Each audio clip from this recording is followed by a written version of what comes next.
Hello everyone, मैं कौशलेंद्र कुमार। स्वागत है आपका इस चैनल में जिसका नाम है मैथ्स बाय कौशलेंद्र सर। आज के इस वीडियो लेक्चर में हम लोग पढ़ेंगे 12th का मैथ। चैप्टर होगा maxima and minima. Maxima and minima, तो मैक्सिमा और मिनिमा का ये लेक्चर 5 होगा। मैक्सिमा एंड मिनिमा इसका लेक्चर 5 होगा।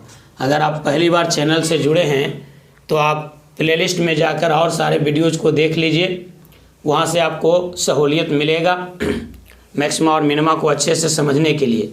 आज हम लोग पढ़ेंगे maxima and minima by using graph. By using graph, graph को यूज करते हुए मैक्सिमा और मिनिमा कैसे फाइंड करते हैं। इसके पहले हम लोगों ने पढ़ा था बाय यूजिंग डेरिवेटिव। डेरिवेटिव को यूज करते हुए हम लोगों ने पढ़ा था। तो डेरिवेटिव में हमने कहा था कि कोई फंक्शन अगर y बराबर एफ ऑफ एक्स दिया हुआ है तो आप पहले dy बाई डी एक्स निकालिए, उसके बाद आप dy बाई डी एक्स को 0 से इक्वेट कीजिए और यहाँ से आपको x का वैल्यू मिलेगा। मान लीजिए x का जो वैल्यू मिला वो हो गया आपका क्रिटिकल पॉइंट। इसके बाद आप निकालिएगा सेकेंड डेरिवेटिव और सेकेंड डेरिवेटिव का वैल्यू निकालिएगा क्रिटिकल पॉइंट पर, x बराबर अल्फ़ा पर भी और x बराबर बीटा पर भी। यदि सेकेंड डेरिवेटिव पॉजिटिव हुआ तो ऐसे स्थिति में मिनिमम वैल्यू प्राप्त होगा, और यदि सेकेंड डेरिवेटिव निगेटिव हुआ तो ऐसे स्थिति में मैक्सिमम वैल्यू प्राप्त होगा। इसके बाद हम आपको बताए थे बाय यूजिंग रेंज। रेंज के माध्यम से भी हम आपको बताए थे कि मैक्सिमा और मिनिमा कैसे निकालते हैं। तो दूसरा मेथड बताए थे हम आपको by using range. Range by using range, जैसे बताए थे आपको कि परफेक्ट स्क्वायर हमेशा पॉजिटिव होता है, परफेक्ट स्क्वायर हमेशा। तो इसके आधार पर सवाल बताए थे कुछ, जैसे मान लीजिए एक एग्जांपल और देख लीजिए कि आपको 2x - 1 का होल स्क्वायर प्लस 3 है, इसका मैक्सिमम या मिनिमम वैल्यू निकालना है।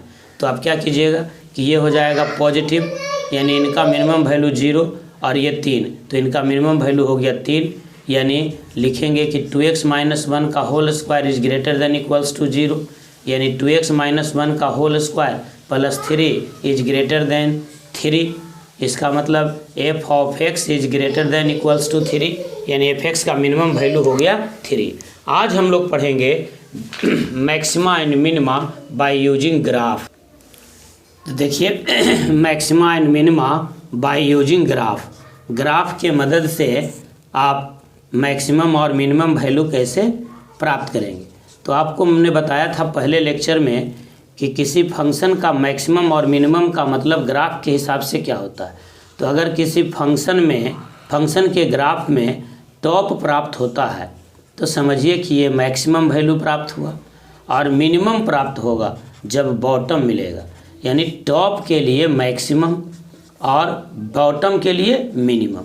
किसी भी ग्राफ में टॉप और बॉटम मिलना ज़रूरी है, तभी उसका मैक्सिमम और मिनिमम प्राप्त होगा।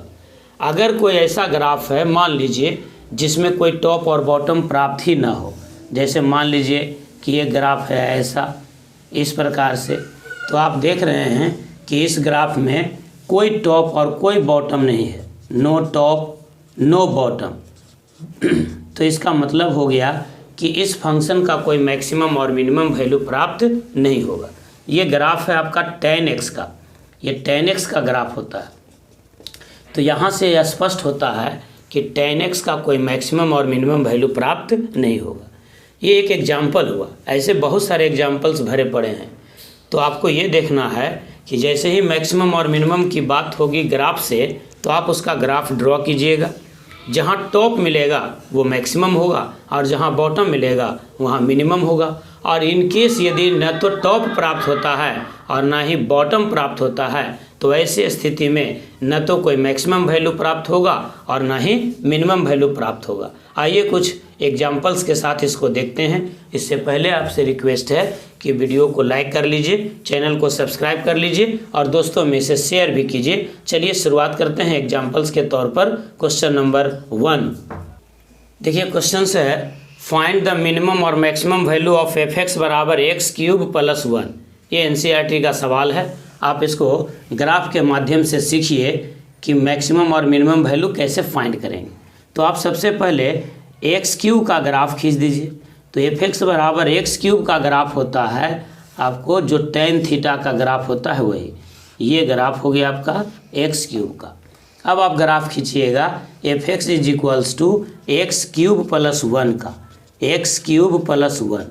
तो एक्स क्यूब प्लस 1 का ग्राफ का मतलब हुआ एक्स क्यूब का जो ग्राफ है वो 1 यूनिट ऊपर उठ जाएगा, 1 यूनिट जो ओरिजिन से जा रहा था वो 1 यूनिट ऊपर चला जाएगा, यानी यहाँ से ग्राफ मुड़ जाएगा इस प्रकार का।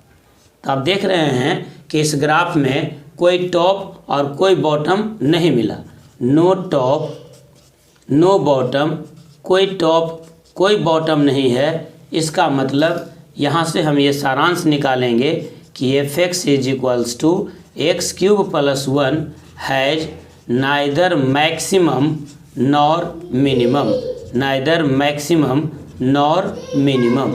अगर कोई आपसे कहे कि इस सवाल को बिना ग्राफ के मदद से बनाइए तो वैसी स्थिति में आप क्या कीजिएगा। वैसी स्थिति में देखिए एफ एक्स बराबर है x cube plus 1, f x is equals to x cube plus 1। तो आप रेंज का सहारा लीजिएगा, f x is equals to है एक्स क्यूब प्लस 1। आप देखिए जैसे जैसे एक्स का मान बढ़ाएंगे, बढ़ाते बढ़ाते इन्फिनिटी की ओर टेंड्स करेंगे तो एफ ऑफ एक्स का मान भी बढ़ते जाएगा और ये भी टेंड्स कर जाएगा कहाँ, इन्फिनिटी की ओर। देखिए एक्स क्यूब प्लस 1 है, कोई भी नंबर लेंगे उसका क्यूब करेंगे तो और बढ़ा हो जाएगा। जैसे जैसे आप एक्स को टेंड्स कराइएगा माइनस इन्फिनिटी की ओर तो एफ एक्स भी टेंड्स कर जाएगा माइनस इन्फिनिटी की ओर। यानी ऐसा कोई पॉइंट नहीं मिलेगा जहाँ पर एफ एक्स का वैल्यू हमको मिनिमम के रूप में कुछ मिल जाए या मैक्सिमम के रूप में ले जाए। यानी एक्स जैसे जैसे बढ़ाते जाइएगा वाई बढ़ते जाएगा, एक्स घटाते जाइएगा वाई घटते जाएगा। यानी कहीं कोई ऐसा पॉइंट नहीं मिलेगा जहाँ पर टॉप मिल जाए या बॉटम मिल जाए। तो ऐसे परिस्थिति में मैक्सिमा और मिनिमा का कंसेप्ट है कि उस फंक्शन का न तो कोई मैक्सिमम वैल्यू प्राप्त होगा और ना ही कोई मिनिमम वैल्यू प्राप्त होगा। समझ गए होंगे बात अच्छे तरीके से। दूसरा क्वेश्चन देखिए, दूसरा क्वेश्चन है f x is equals to modulus of x plus 2 minus 1। इसका हमको ग्राफ खींचना है। तो सबसे पहले f x is equals to mod x का ग्राफ खींचेंगे। तो मॉड एक्स का ग्राफ आप जानते हैं कि ये भी शेप्ड ग्राफ होता है पॉइंटेड एट ऑरिजिन। मॉडुलस का ग्राफ होता है भी shaped graph pointed eight origin, यानी इसका ग्राफ एक्स एक्सिस के नीचे नहीं आता है, इसीलिए कहते हैं कि मॉडुलस जो है वो नॉन नेगेटिव फंक्शन है, यानी इनका मान हमेशा पॉजिटिव होगा। ये मॉड एक्स का ग्राफ हो गया। अगर हम मॉडुलस ऑफ एक्स प्लस 2 का ग्राफ खींचना चाहें तो हम इसको ट्रांसफ़र कर देंगे एक्स माइनस माइनस 2 में, एक्स माइनस 2 में, यानी माइनस से डिस्टेंस शो होता है।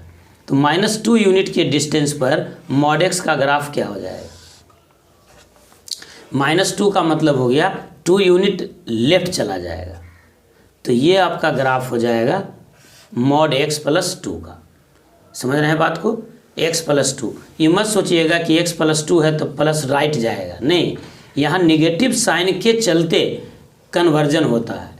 निगेटिव आपको करना ही है। इस निगेटिव के बाद देखिएगा कि क्या है, अगर निगेटिव है तो लेफ्ट और पॉजिटिव है तो राइट। तो ये 2 यूनिट एक्स एक्सिस पर ट्रांसफ़र हुआ। अब हमारा ग्राफ है एफ ऑफ एक्स बराबर modulus of x plus 2 minus 1। तो इसका मतलब ये हुआ कि x प्लस 2 के मॉडुलस का जो ग्राफ है उसको 1 यूनिट हम नीचे कर लेंगे, 1 यूनिट नीचे कर लेंगे। तो आपका ग्राफ यहाँ से गया था तो 1 यूनिट नीचे आ जाएगा तो यहाँ से चला जाएगा, तो 1 यूनिट नीचे यहाँ भी आ जाएगा, यानी आपका ग्राफ ऐसा चला जाएगा। ये हो गया 1 यूनिट नीचे, यानी ये पॉइंट हो गया आपका 0,-1। यहाँ पर x का वैल्यू 0 और y का वैल्यू -1। तो आप देख रहे हैं कि यहाँ पर एक बॉटम मिला, एक मिनिमम वैल्यू प्राप्त हुआ। तो इसका मिनिमम वैल्यू हो जाएगा -1। समझ में आ गया बात, मिनिमम होगा -1 और इसका कोई मैक्सिमम नहीं होगा, नो मैक्सिमम। तो आप ग्राफ से भी मैक्सिमम और मिनिमम निकाल सकते हैं, बड़े आसान से निकाल सकते हैं। अस्थिर से वीडियो को देखिए, अंत तक वीडियो को देखिए। ये मत देखिए कि कितना मज़ा आ रहा है, ये देखिए कि आप सीख रहे हैं या नहीं। एक एक पॉइंट को सीखिए। मैं हर चीज़ को तोड़ देने का प्रयास करता हूँ। मॉड एक्स का ग्राफ क्या होगा, तो भी शेप्ड ग्राफ होगा। मॉड एक्स प्लस 2 का ग्राफ क्या होगा, यानी एक्स प्लस 2 के मॉडुलस का ग्राफ क्या होगा, तो 2 यूनिट लेफ्ट चला जाएगा। फिर x प्लस 2 के मॉडुलस -1 का ग्राफ क्या होगा, तो 1 यूनिट नीचे चला जाएगा। थोड़ी तबीयत अस्वस्थ है, इसलिए आवाज़ बहुत अच्छा नहीं निकल रहा है। आप इसको दूसरे तरीके से भी देख सकते हैं कि इसका मिनिमम वैल्यू -1 कैसे हुआ। आंसर तो आ गया मिनिमम वैल्यू। तो आप इसको ऐसा लिख सकते हैं सेकेंड मेथड से कि किसी भी फंक्शन का मॉडुलस हमेशा नॉन नेगेटिव होता है, तो x प्लस 2 का मॉडुलस भी नॉन नेगेटिव होगा, यानी पॉजिटिव होगा। अब दोनों तरफ हम -1 कर देते हैं, तो x प्लस 2 का modulus -1 is greater than equals to 0 -1, और यही आपका f(x) हो गया। तो f(x) is greater than equals to -1। तब ऐसे स्थिति में आप देख रहे हैं कि f(x) का वैल्यू -1 या -1 से ज़्यादा है, तो इसका मतलब इसका मिनिमम हो गया। Minimum of f(x) is equals to हो गया -1, यही आपका आंसर हो गया। यानी आप रेंज से भी बना सकते हैं, ग्राफ से भी बना सकते हैं। और बोर्ड के लिए सेकेंड डेरिवेटिव टेस्ट है, एक और टेस्ट होगा फर्स्ट डेरिवेटिव टेस्ट, तो उसको अगले वीडियो में बताएंगे। चलिए अभी 1-2 एग्जाम्पल्स और देख लीजिए ताकि एकदम क्लियर हो जाए। एक और सवाल देखिए, फाइंड मिनिमम और मैक्सिमम ऑफ -x प्लस 1 का मॉडुलस प्लस 3। अगर पीछे वाले प्रॉब्लम में आपको कुछ कमी रह गया, आप नहीं समझ पाए पूरा बात, तो इसको अंत तक देखिए, समझ जाइएगा। पहले हमने कहा कि f(x) बराबर मॉड एक्स का ग्राफ खींच दीजिए, तो मॉड एक्स का ग्राफ क्या हो जाता है, भी shaped graph pointed eight origin. सुनते सुनते याद हो जाएगा, ये मॉड एक्स का हो गया। अगर हम f(x) is equals to x plus 1 का मॉडुलस का ग्राफ खींचना चाहें, तो हम इसको पहले माइनस में कन्वर्ट करेंगे, तो x माइनस -1 होगा। इसका मतलब मॉड एक्स का ग्राफ 1 यूनिट लेफ्ट शिफ्ट हो जाएगा, 1 यूनिट लेफ्ट शिफ्ट हो जाएगा, माइनस है तो लेफ्ट शिफ्ट हो जाएगा। तो ये आपका ग्राफ हो गया x प्लस 1 का मॉडुलस, ये ग्राफ हो गया x प्लस 1 का मॉडुलस का, और ये ग्राफ था आपका मॉड एक्स का। अब देखिए हमको क्या चाहिए, minus of x plus 1, minus में, तो f(x) इज इक्वल्स टू, अगर हम लिखते हैं माइनस ऑफ x प्लस 1 का मॉडुलस, तो इस माइनस का क्या मतलब होता है, माइनस का मतलब होता है ग्राफ का नेचर चेंज हो जाना। ग्राफ का नेचर चेंज होना मतलब जो ग्राफ ऊपर की ओर खुल रहा था अब वो नीचे की ओर खुलेगा, यानी यही ग्राफ का नेचर बदल जाएगा, ये हो जाएगा ग्राफ। यानी जहाँ बॉटम मिल रहा था वहाँ टॉप मिल गया। लेकिन सवाल ये भी नहीं है, सवाल हमारा है f(x) is equals to minus of x plus 1 का मॉडुलस अब प्लस 3। तब इसका मतलब क्या हुआ, इसका मतलब हुआ x प्लस 1 के मॉडुलस का नेगेटिव का जो ग्राफ है उसको 3 यूनिट ऊपर उठा देंगे, 3 यूनिट ऊपर उठा देंगे। देखिए 3 यूनिट ऊपर उठा देते हैं, तो यहाँ पर क्या था ओरिजिन, तो 3 यूनिट ऊपर उठा दीजिए, यहाँ पर चला गया, ऐसे ग्राफ आ गया, यानी ये टॉप मिल गया। इस पॉइंट का कोऑर्डिनेट हो गया 0,3। तो जब टॉप मिल गया तो इसका मतलब क्या हो जाएगा, मैक्सिमम वैल्यू प्राप्त हो जाएगा, और मैक्सिमम वैल्यू क्या मिल गया, 3। कुछ करने की ज़रूरत ही नहीं है, अगर ग्राफ प्लॉट करना आप जानते हैं तो बड़े आराम से आ जाएगा। अच्छा, इसी को हम अगर रेंज पर बनाना चाहें तो रेंज पर भी इस सवाल को हम बना सकते हैं। कैसे बना सकते हैं ज़रा ध्यान दीजिए। सवाल हमारा क्या था, सवाल था f(x) is equals to minus of x plus 1 का मॉडुलस अब प्लस 3। तो कैसे बनाएंगे, रेंज पर आधारित कंसेप्ट पकड़िएगा। आप जानते हैं कि mod x is greater than equals to 0 होगा, इसका मतलब x प्लस 1 का मॉडुलस भी ग्रेटर देन 0 होगा। अब आप इसमें माइनस से मल्टीप्लाई कर दीजिए, तो जब किसी इनइक्वलिटी में माइनस से मल्टीप्लाई करते हैं तो उनका साइन चेंज हो जाता है, यानी minus of x plus 1 is less than equals to 0। अब आप दोनों तरफ ऐड कर दीजिए 3, यानी माइनस ऑफ x प्लस 1 का modulus plus 3 is less than equals to 0 plus 3, और यही आपका f(x) था। तो f(x) का मान 3 या 3 से कम हुआ तो आप 3 के बारे में समझ रहे हैं कि क्या हो गया, ये आपका मैक्सिमम हो गया, maximum of f(x) is equals to 3। तो दोनों ही मेथड से आपने देख लिया। हम उम्मीद करते हैं कि अच्छे से अब सवाल आप सीख गए होंगे। चलिए कुछ और सवाल देखते हैं रेंज पर आधारित। ये क्वेश्चन और देखिए, मैक्सिमम और मिनिमम के लिए सवाल है f(x) बराबर f(x) is equals to sine of 2x अब प्लस 5। इनका आपको मैक्सिमम और मिनिमम वैल्यू फाइंड करना है, जो भी हो मैक्सिमम और मिनिमम। सवाल लिख ही लीजिए, मैक्सिमम और मिनिमम फाइंड करना है। कैसे फाइंड करेंगे, देखिए आप जानते हैं कि साइन x का वैल्यू -1 से +1 के बीच में होता है। रेंज से निकालना ही ज़्यादा आसान होगा। जो सवाल देखिएगा उसके आधार पर अपना तरीका बदलिएगा सवाल बनाने का। ये नहीं कि हर चीज़ को हम सेकेंडरी डेरिवेटिव से निकालें, यहाँ रेंज से निकालना ज़्यादा आसान है। अब x के जगह पर हम एंगल 2x कर दें, यानी डोमेन में चेंज कर दें, तो इसके रेंज में कोई फर्क नहीं पड़ेगा। साइन का रेंज ही होता है -1 से +1, यानी साइन फंक्शन का वैल्यू -1 से +1 के बीच में लाइज करता है। अब आप इसमें दोनों तरफ 5 ऐड कर दीजिए पूरे इनइक्वलिटी में, तो साइन 2x + 5 ऐड कीजिएगा तो इधर हो जाएगा 1 + 5 और इधर क्या हो जाएगा -1 + 5 यानी 4। और यही तो आपका f(x) था। f(x) लाइज कर गया किसके बीच में, 4 और 6 के बीच में, यानी f(x) belongs to close interval 4 to 6। अब ये रेंज हो गया 4 to 6, यानी 4 जो है वो मिनिमम है और 6 जो है वो मैक्सिमम है, यानी minimum of f(x) is equals to हो गया 4 और maximum of f(x) is equals to हो गया 6। मैक्सिमम हो गया 6 और मिनिमम हो गया 4। उम्मीद करते हैं कि आप अच्छे से सीख गए होंगे। एक और सवाल देखते हैं। एक और सवाल क्वेश्चन है मैक्सिमम और मिनिमम निकालने के लिए ही। फंक्शन क्या दिया हुआ है ज़रा देखिए, f(x) इज इक्वल्स टू दिया हुआ है sign of 4x + 3, sign of 4x + 3 का मॉडुलस। कोशिश कीजिए तो आप इसको निकालने के लिए, हम आपके आंसर का वेट कर रहे हैं। f(x) इज इक्वल्स टू है साइन ऑफ 4x + 3, क्या मिल जाएगा आपको आंसर, चलिए बताते हैं कैसे बनाइएगा। फिर वही काम करेंगे कि साइन x है तो इसका वैल्यू -1 से 1 के बीच में लाइज करेगा। अब x के जगह पर अगर हम 4x कर दें तब भी इनका रेंज में फ़र्क नहीं आएगा, इस बात को समझिएगा।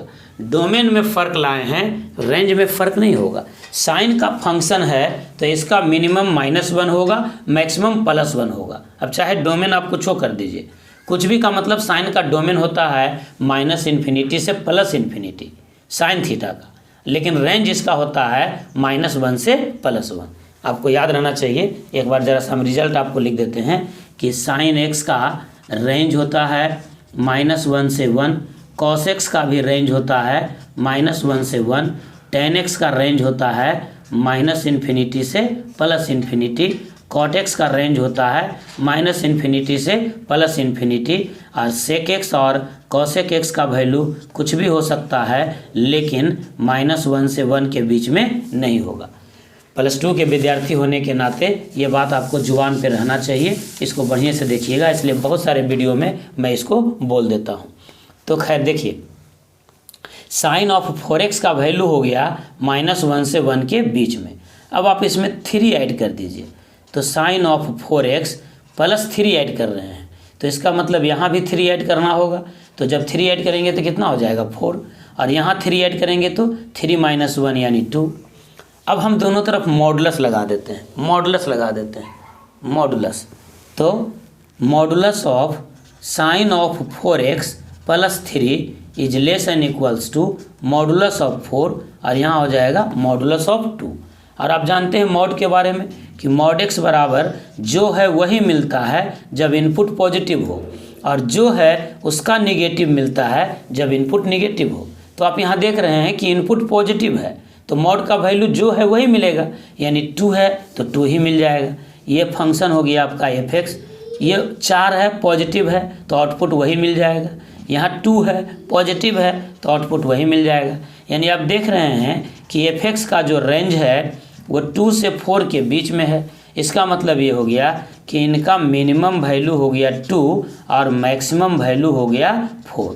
हम उम्मीद करते हैं कि बहुत अच्छे से आप इस सवाल को सीख गए होंगे। कहीं कोई प्रॉब्लम होगा तो व्हाट्सएप नंबर मेरा है ही आपके पास, लगभग प्रत्येक वीडियो में हम बता देते हैं आपको इस प्रकार से। ये मेरा नंबर है, आप व्हाट्सएप कर सकते हैं किसी प्रकार का प्रॉब्लम हो तो अगले वीडियो में हम पढ़ेंगे मैक्सिमा और मिनिमा का कुछ और नया टॉपिक, जैसे maximum and minimum value in an interval. तो अगले वीडियो का आप इंतज़ार कीजिएगा, कल इसी समय फिर आपको अपलोड कर देंगे हम video maxima and minima in an interval, जिसको कहते हैं एब्सोल्यूट मैक्सिमम या एब्सोल्यूट मिनिमम। तब तक के लिए बहुत बहुत धन्यवाद। घर पर रहिए, सुरक्षित रहिए, स्वस्थ रहिए। जय हिंद, जय भारत, वंदे मातरम।